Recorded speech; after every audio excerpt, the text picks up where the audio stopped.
What do you mean by when you say the quality of post has to be decent? A decent post and a post that makes impact is personal. So it comes from your experience, it comes from what you observed, it comes from what you lived through, things like that. So this is the most important factor. It has to be personal. In my opinion, social media is what you make of it. And what it means is the best thing you can do with social media is to create a platform for yourself to showcase your skill, no matter what skills they are. If you are designing gardens, if you are acting, if you are singing, doing any of that stuff, you will find your audience. If your content is authentic, if your content is inspiring to other people, somehow those magical algorithms work their way and you start building first a small audience, then a bigger one and a bigger one. Tell me, Kuba, about your outbound. How can someone do outbound? Like, what's your strategy? How do you do outbound? My rule for the outbound is it always has to be about them as long as possible until I see that they communicated the clear problem that they're facing, and then I can offer them a solution that I have. I've seen too many cases of companies and clients that I worked with, clients that I know of other people that have 10, 20 likes under their posts consistently, and they close multi-million dollar bills and projects. And I focus on that. I focus on the impact, not exactly on the number that I have under each of my posts. Social media is this weird world where you see signals from your audience almost immediately when you do stuff. It's not like they are huge signals. It's not like you're going viral or not. It's not that black or white, but you see certain signals from the audience. So, hello everyone. Today we have a very special guest on our podcast, Kuba.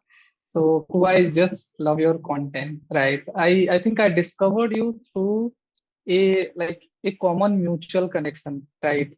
And after discovering you, I just kind of addicted to your content, right? So I just know that your health is not good. Still, you are doing this. So first of all, I'm very thankful to you for doing this and coming on my podcast. It really means a lot. So thank you, Kuba.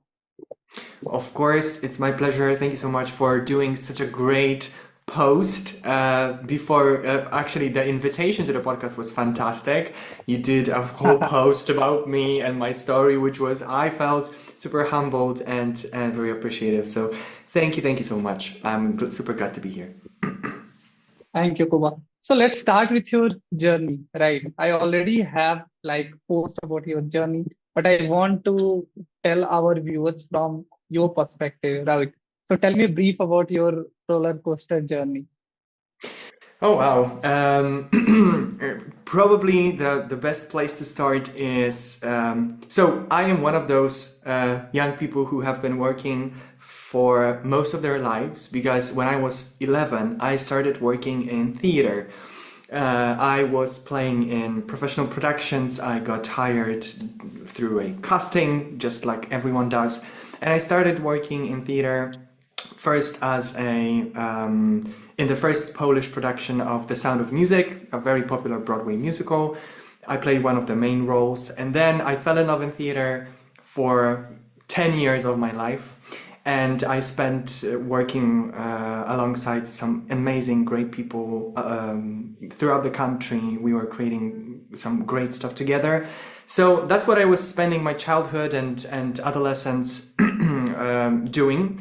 And then after I became 20, I think I started thinking about, okay, theater is great. Theater is a fantastic world, but it wasn't the best thing and direction for me to take.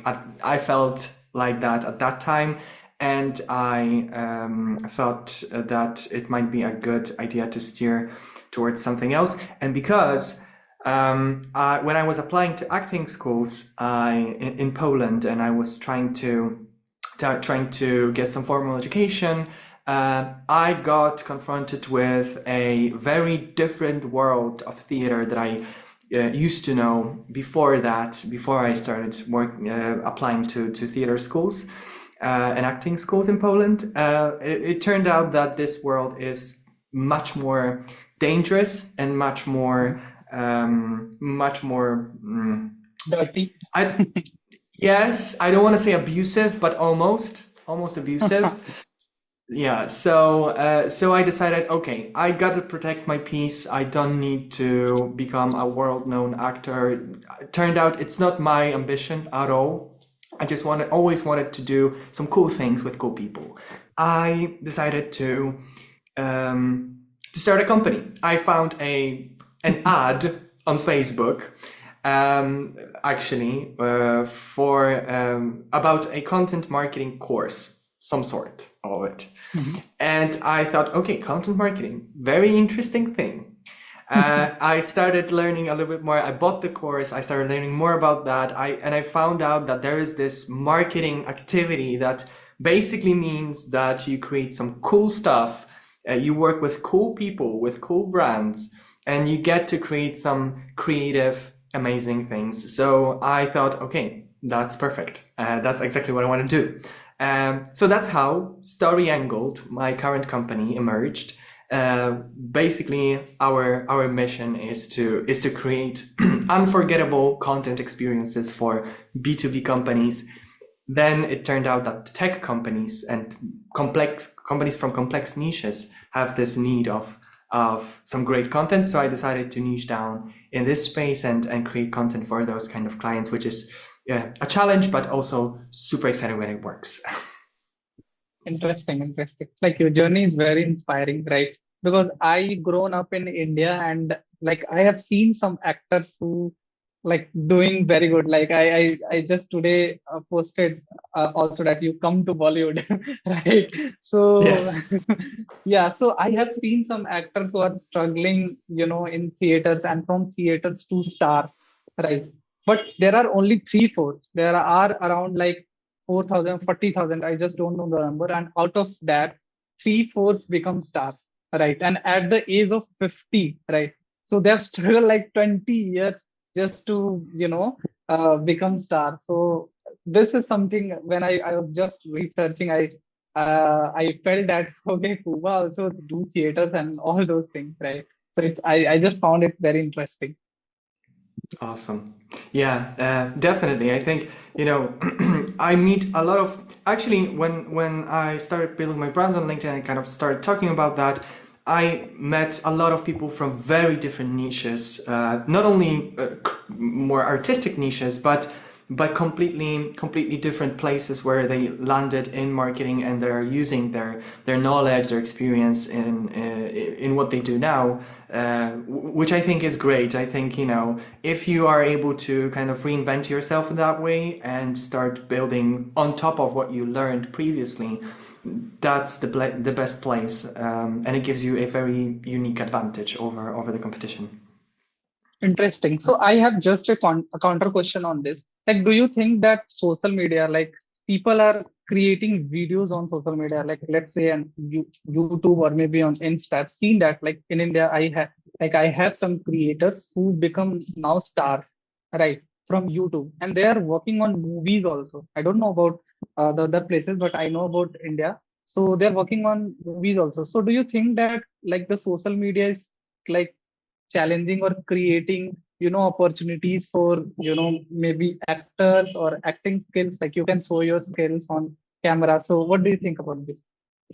Absolutely. I think that social media, in my opinion, social media is what you make of it. And what it means is the best thing you can do with social media is to create a platform for yourself to showcase your skill, no matter what skills they are. If you are designing gardens, if you are Yeah. acting, if you are singing, doing any of that stuff, you will find your audience. If your content is authentic, if your content is inspiring to other people, somehow those magical algorithms work their way and you start building first a small audience, then and a bigger one and a bigger one. And there is no surprise. I know a couple of cases from Poland or from other countries when the same thing happens, what you just described, which is people who started on social media have built brands that are right now.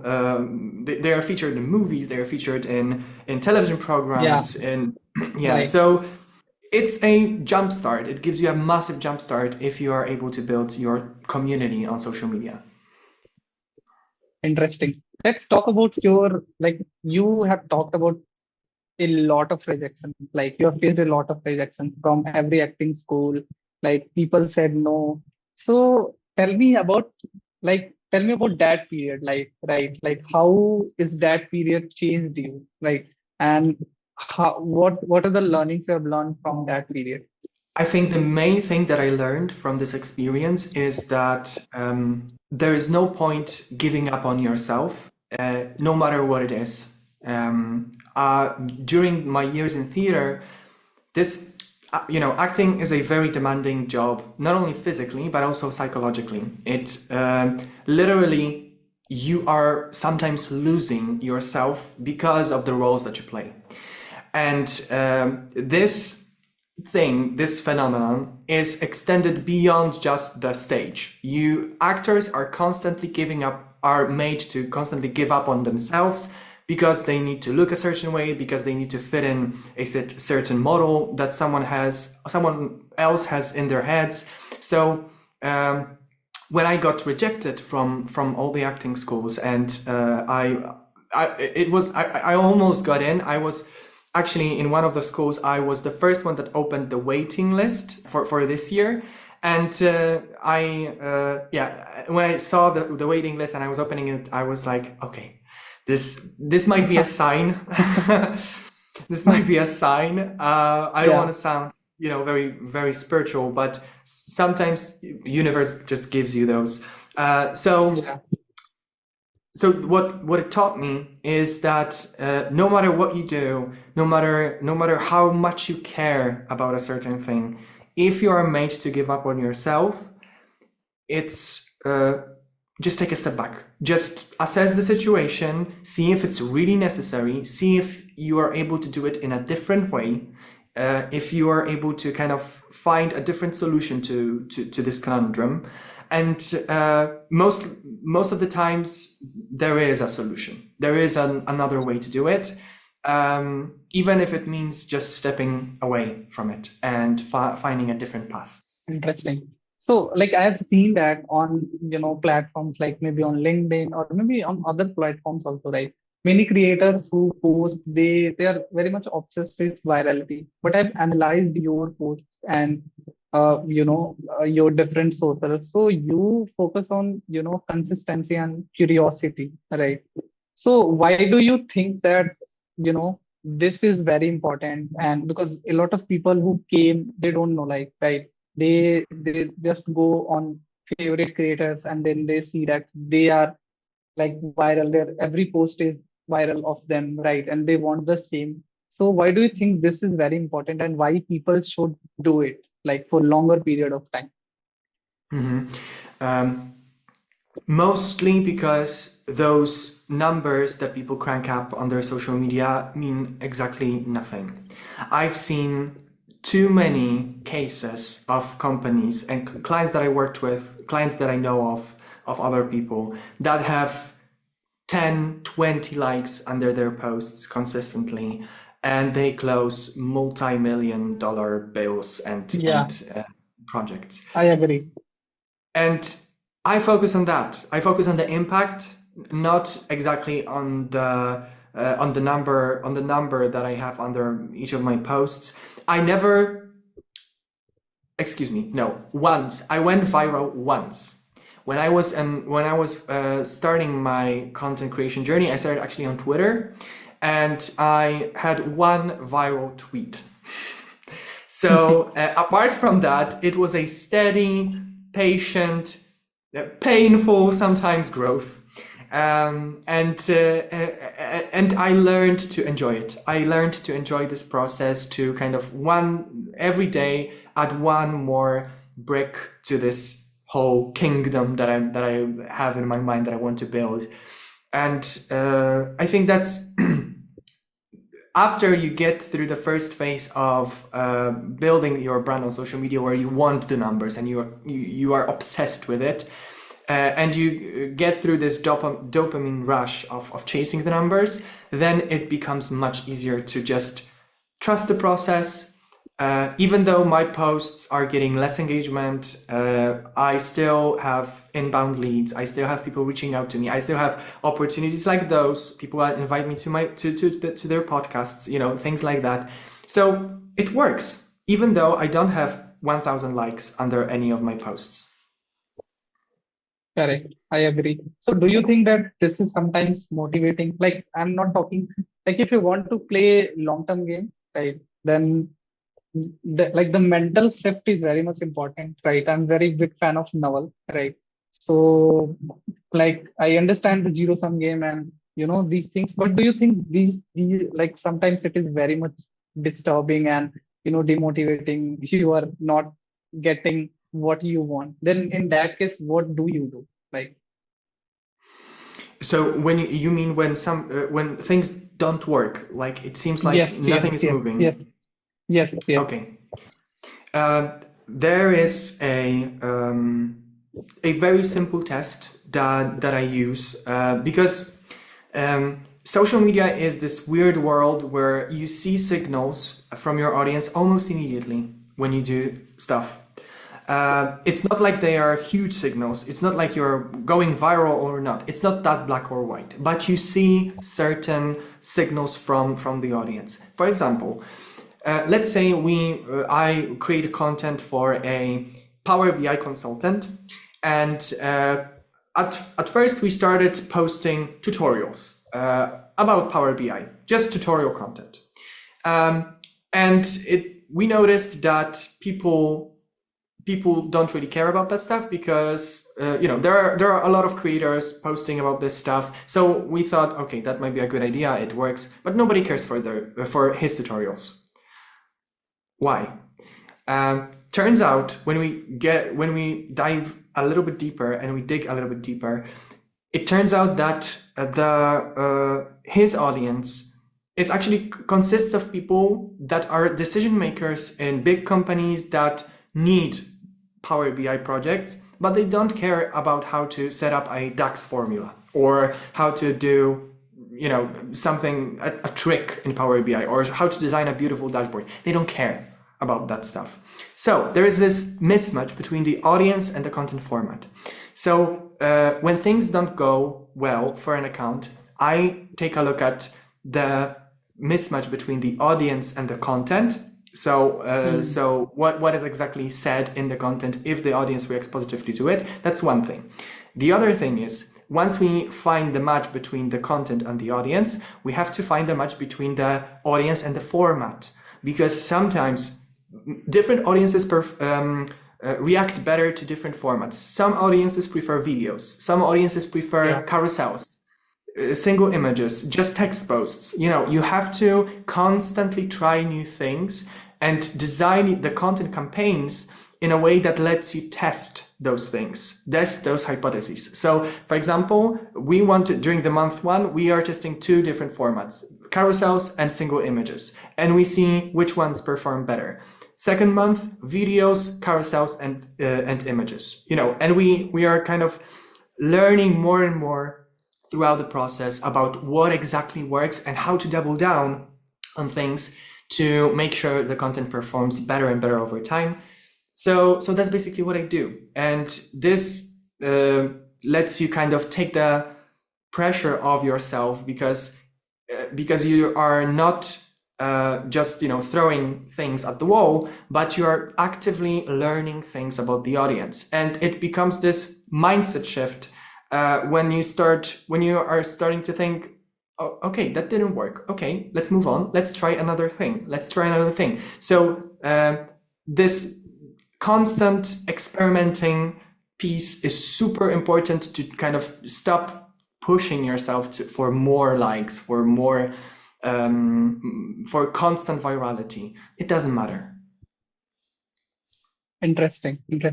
Let's talk about Storyangled, right? So about how you started this, like, and tell me a bit about how you help like brands, like you have helped brands like Favikon and Postwise. So how did you help them? and when it all started. I want to know the whole story. Of course. So I started. It was a pretty traditional path. So when I was creating content on Twitter, I was working full time at a company as a content marketer. Then I started posting on Twitter. People started reaching out to me for help and helping them with content. So I started my freelance journey, and I started, being a freelancer, one man army, doing everything. And then, because things that I did for those clients worked, they started recommending me. I started landing more clients. The client base grew, and I was not able to keep up with the pace. I started to build my own team, and that's how Storyangled emerged, basically. So I gathered a couple of people from around the world. Right now we are a team of 6. I have a co-founder. Plus, we have 4 different folks that we work with continuously, and the process of us working with those companies evolved over time. But right now, we landed on a pretty good, repeatable process of creating the content and kind of thinking about how to help this specific company. So what we do first is, after the company agrees to work with us, we host 2 sessions with them. One is about the audience, and we ask everyone that is concerned. So usually I love to have the founder on the call, the sales team manager on the call, and if it's a SaaS company, a product person, so someone who is involved in product marketing. And then I ask them everything about the people involved in the buying process, the buying process itself, their fears, their frustrations, their goals, all of those things. So that's the first session. The second session is more focused on the company. So we ask them questions about how do they perceive their brand? How do they want their brand to sound? How do they want their brand to feel? Once we define that, we stick to it while creating the content to make sure that the content doesn't feel like it's written by a third party, like someone outside the company. This is a huge problem with content agencies, because they tend to create content that is not that doesn't feel right, that doesn't fit in with the company. So we avoid that with this second session, and then we work through a couple of rounds of feedback with the first content formats. We refine different formats for them. The content, and then the process just repeats itself every month. So we test different things, we create things, we test them, we give the client the info, what worked, what didn't, we report. So this first pilot phase, the first month or so, is super important for us, because then it builds this basis for everything else in the company and the content itself.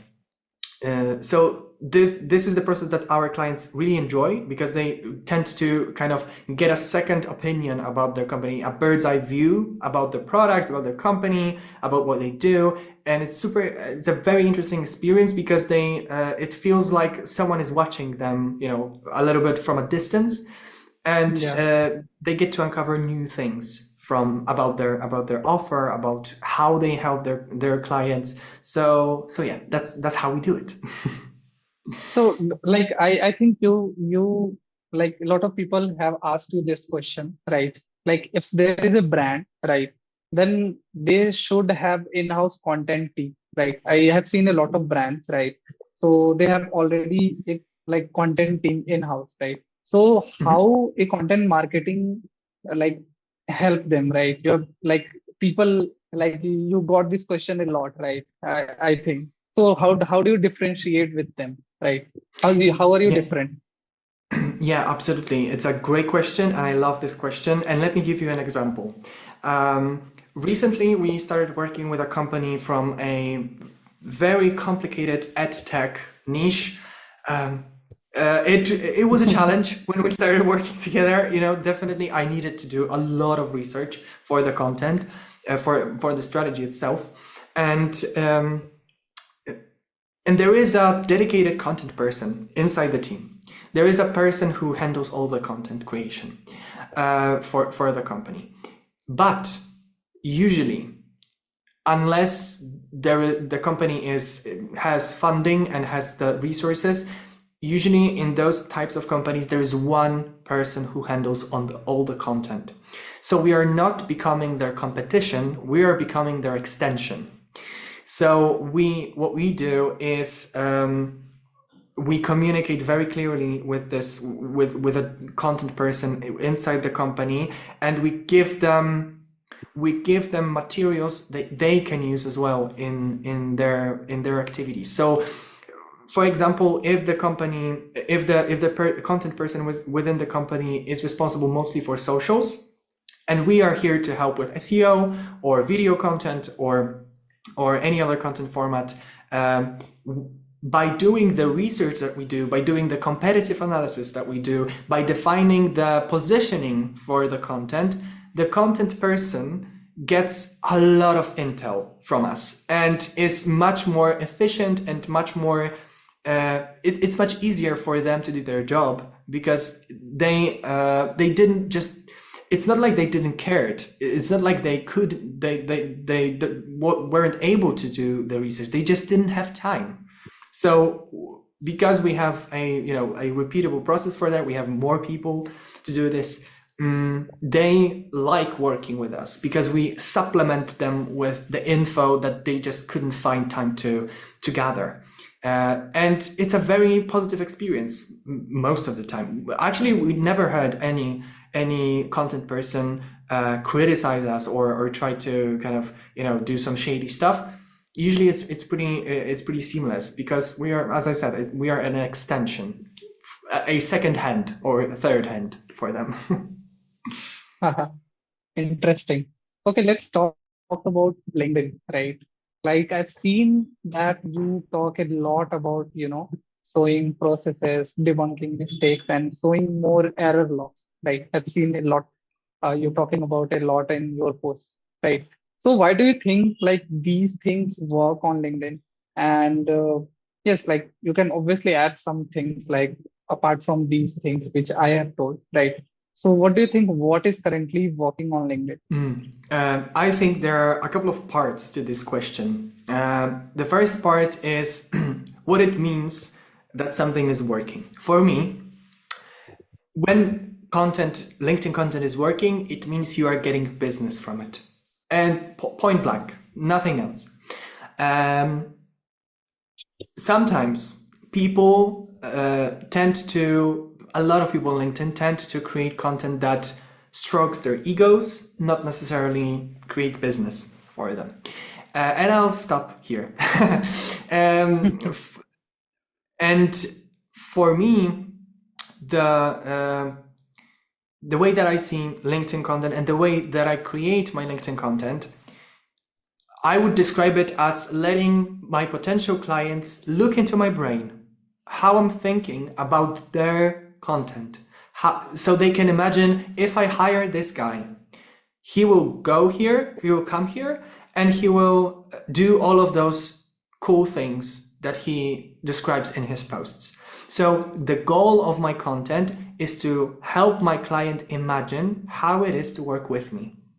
I don't care about impressing them with my stuff. I don't care about, cranking up my post to thousands and thousands of likes so they think, oh, if I hire him, he will do the same for me. No, it's not possible. It will be an overpromising if I told everyone that I work with that you will get thousands of likes just like I do. It's not possible, because niches are different.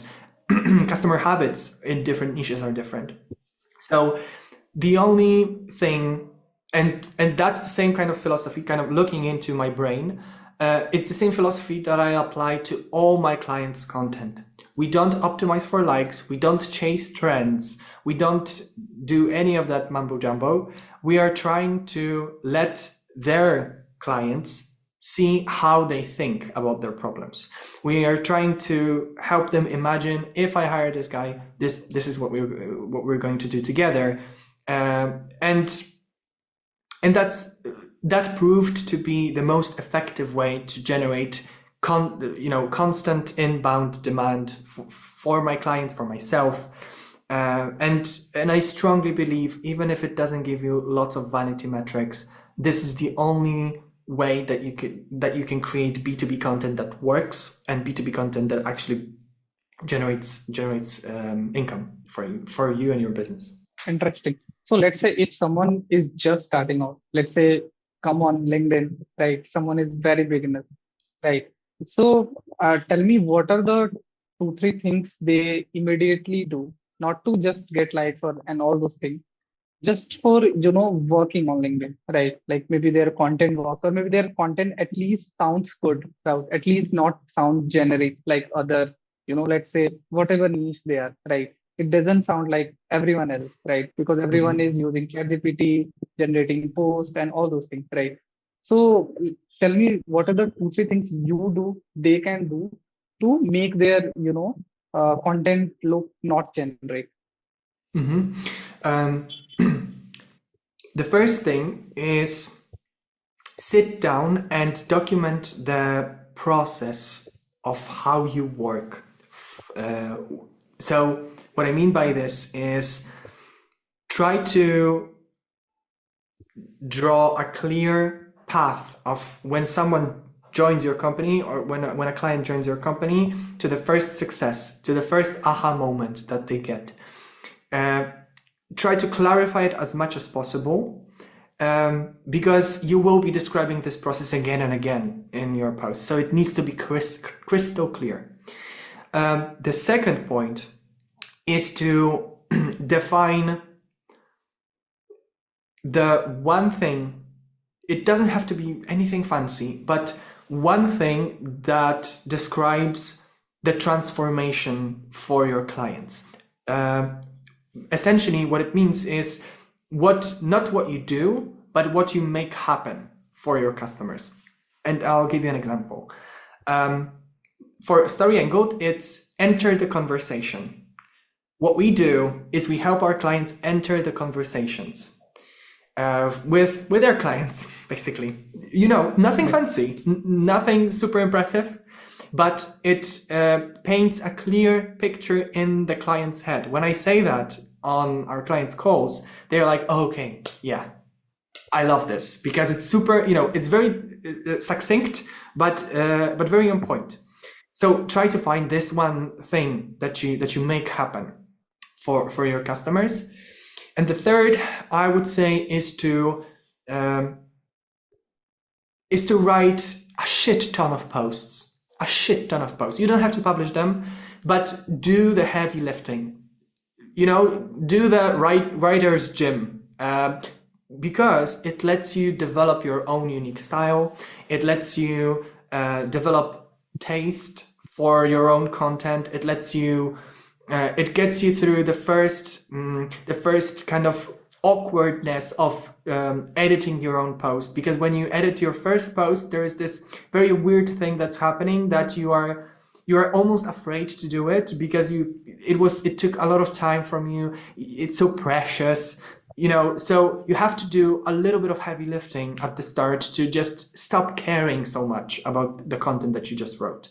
So you can rip it apart, you can delete fluff, you can remove all the cringy phrases that are in your post, and just leave the good stuff. So I would say those are the three most important things that anyone that's starting on LinkedIn should do.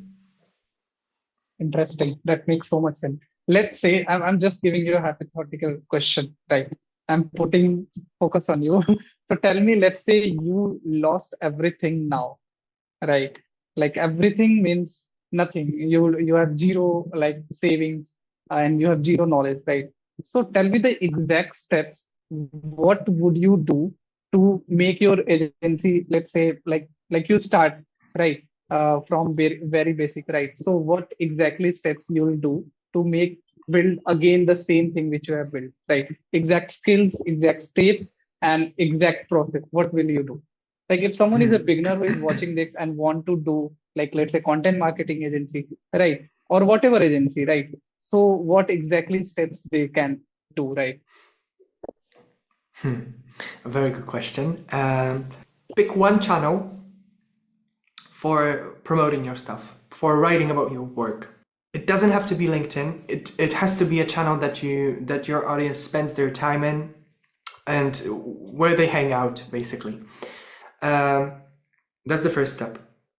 The second step is post once a day, uh, but every post has to mean something. You can't afford to post useless things. Every post has to bring you closer to what you want, to the inbound leads, for example, for your agency. So think through that lens. No fluff on your account, none allowed. Um, the third step is start as many conversations as possible. Not only that your content generates, because that's pretty obvious. When somebody reacts to your content positively, it's good of you to reach out to them, but also just LinkedIn is a great example for that, a great platform for that in that case, because you are able to find people from different niches easily, find people that you want to work with easily. So spend 1 hour or 2 hours, if you're able to do that, talking to people every day, reaching out, asking about their problems, talking to them, just networking, building Yeah, your network. And I say, give yourself 4 months of this, and you'll land the first couple of clients. Yeah, I believe that's this model can't lose. You're always going to make impact if you're just focusing on one specific thing, and if the quality of what you publish is decent, it doesn't have to be perfect. It has to be decent, and it has to be spark conversations. Then the rest will figure itself out, really. interesting. Tell me, like this, the counter question of this. What do you mean by when you say the quality of post has to be decent, right? Like, what do you like whenever you see a post or like whatever you came across a lot of posts, right, on regular basis. So how do you decide that okay, this is something like interesting and I should read or maybe comment, right? So what are the two, three things you notice in a post or content basically? Yeah, I think I just want to preface this by saying that the beauty is in the eye of the beholder, I think, in this case. But for me personally, um, a decent post and a post that makes impact is personal. So it comes from your experience, it comes from what you observed, it comes from what you lived through, things like that. So this is the most important factor. It has to be personal. The second one, it has to somehow challenge the norm, or it has to somehow spark a discussion. And you probably know that on LinkedIn there's plenty of content that Yeah, regurgitates the same couple of thought patterns and cliches, which is okay. I don't care about that content. For me, the content that works is the content that challenges the norm, that presents a unique point of view. It's harder to write such a content, but it's much more impactful, and it gives you a bigger bang for your buck each time. And I think a decent post is a post that ultimately is easy to digest. And it's a more technical thing, but for if there is a post that is fantastic, but it's written in one huge block of content, just one huge block of text, yeah, it's we are lazy when we are scrolling through social media. We want quick good dopamine kick that can just give us this something, this excitement. So try to format your post well, and you don't have to be super, you don't have to write short lines with just a couple of words per paragraph, but try to make it digestible. So when you read it, it doesn't read like a book, but it reads like a couple of text messages sent one by one. That Hmm. in that sense. Interesting. Okay, tell me, Kuba, about your outbound, right? We talked about a lot about content, inbound, right? We discussed how to generate good content, but what if like initially it's hard, right? It's when someone is starting, like 1 2 months, 3 months are very, hard for them, right?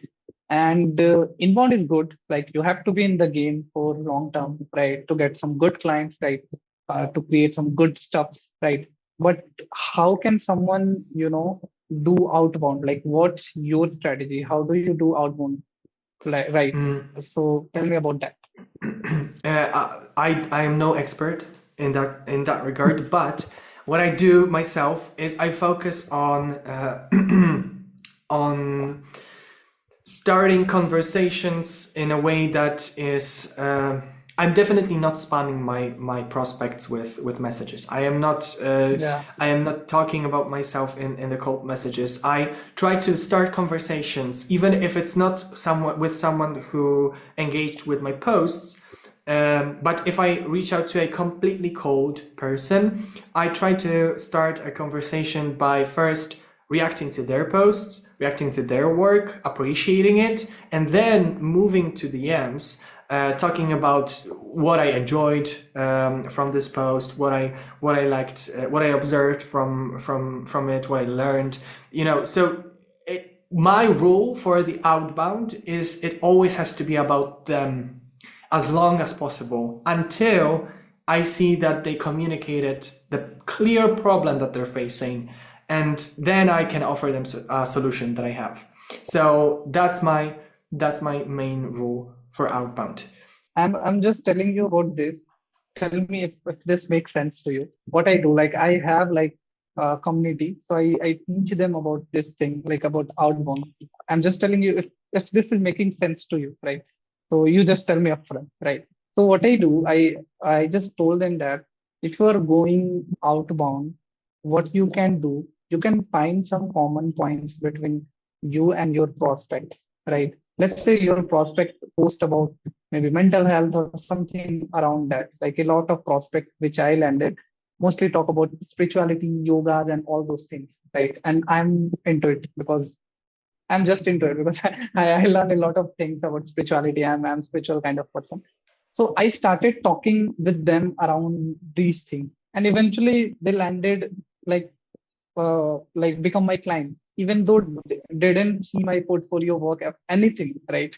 They just came on call and they just landed. So I told them that it should be, natural. Find some connecting point between you and your prospect, even if you don't know. If you don't know, then you have to learn, right? And talk about it, maybe in DMs, maybe in comments, right? So do you think this makes sense? Absolutely. I think that there is always a possibility to find a way of connecting you and the prospect, and the fact that sometimes it's even that they have, funnily enough, lots of my prospects have some kind of Polish heritage because I reach out to Americans. Americans have a lot of Polish heritage because there was a lot of migration after the war. So yeah, when they see that I'm Polish, they are like, oh, I have a family in Poland. I know that my grandma was a Polish was a Pole, and so it even a simple thing as that can build Yeah. some kind of connection between you, Yes. and Yes. it kind of takes also it takes the pressure away from reaching out Yeah. to this person, this awkwardness. So Yes. if you can find some kind of connection between you, that's fantastic. Yeah, right, right. So tell me, Kuba, what like we have seen a lot AI contents like on LinkedIn and on different platforms. People are talking about use AI and all those things, right? Everything is good.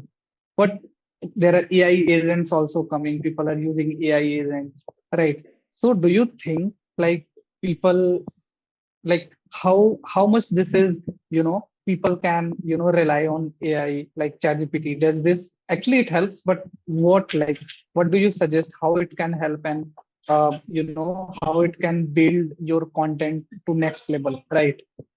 Mhm. So what's your And take on this? AI is a great multiplier. And I think that once you figure out how to add substance to your content, once you figure out how to make the content yours, and then create a prompt that explains it to AI, give it a couple of examples, build a knowledge base, and you can create a way. It's a fantastic tool. Uh, it's, I think that,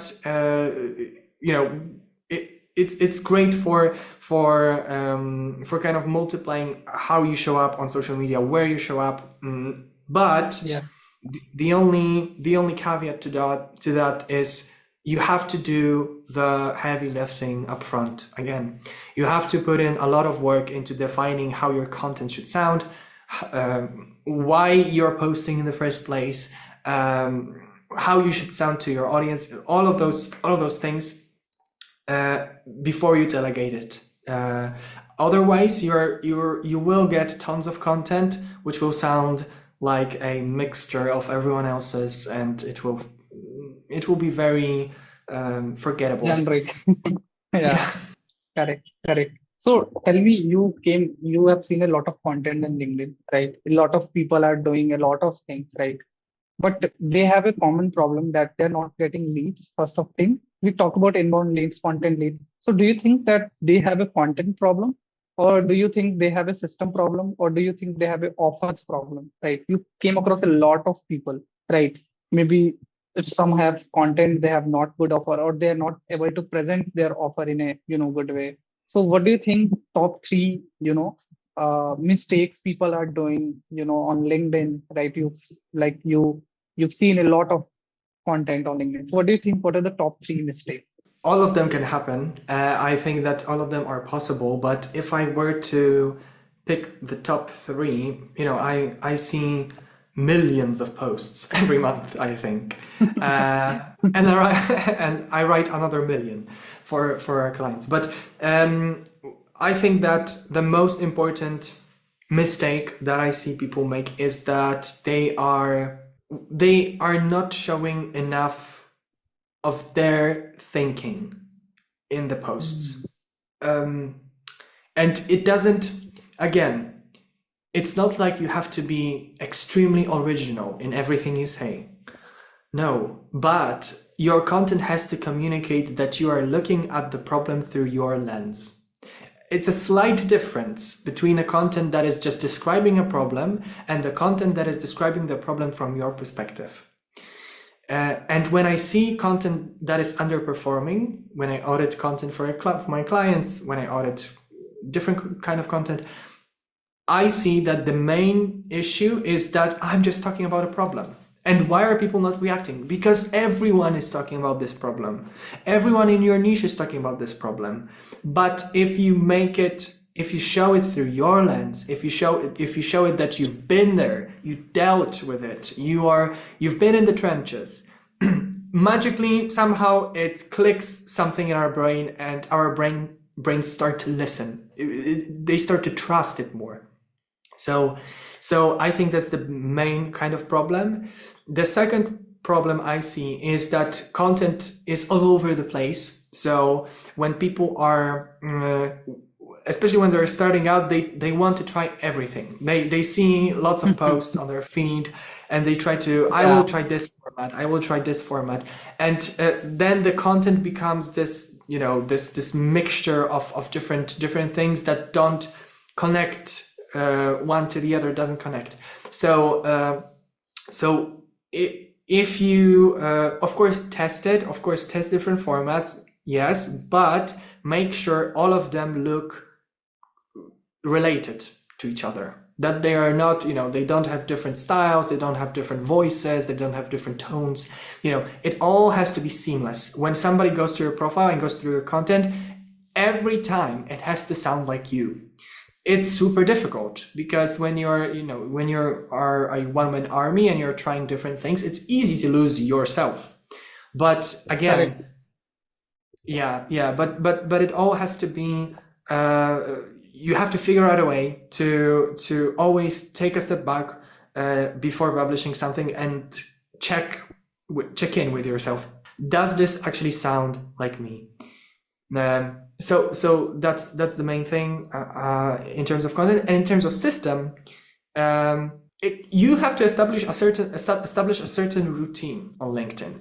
For example, if you are just a one-man consultant just working solo, spend 30 minutes every day engaging with people in your niche. But after you post, check the likes. Spend 1 hour maximum per day checking the people that liked your post, reacted to your post, went to your profile, and just put them in a CRM or a Google Sheet even, so you know to whom you should reach out, so you can start a conversation with them. So even a simple system like that can take you places, can land you deals, because you have a way to monitor how your content impacts your audience. So I think those three are the most important parts for anyone who is starting on LinkedIn and who wants to start landing inbound deals from it. Talk a bit about offers also, like how offers like works in your content, right? And like your offers and content, how it should match. Talk a bit about it. Actually, I think content gives you, working on your content can be a way to kind of reverse engineer your offer.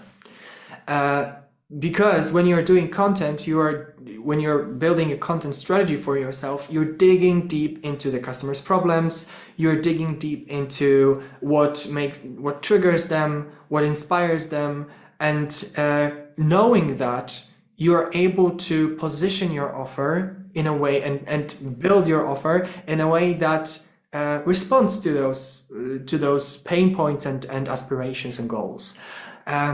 So I think even if you don't have a very defined offer, if it's not spotless, if it's not 100% there, do the content work first. Figure out, learn about your audience, learn about what makes them tick, and then you can adjust your offer to match the content. So it becomes a connected, seamless thing. Correct, correct. Okay, tell me, like in starting, when you're starting, like maybe like 3 4 months your agency, right? Or maybe a back little bit more, right? So tell me, when you're just starting, have you done this? I'm just asking because a lot of people do this, right? And what's the solution of it?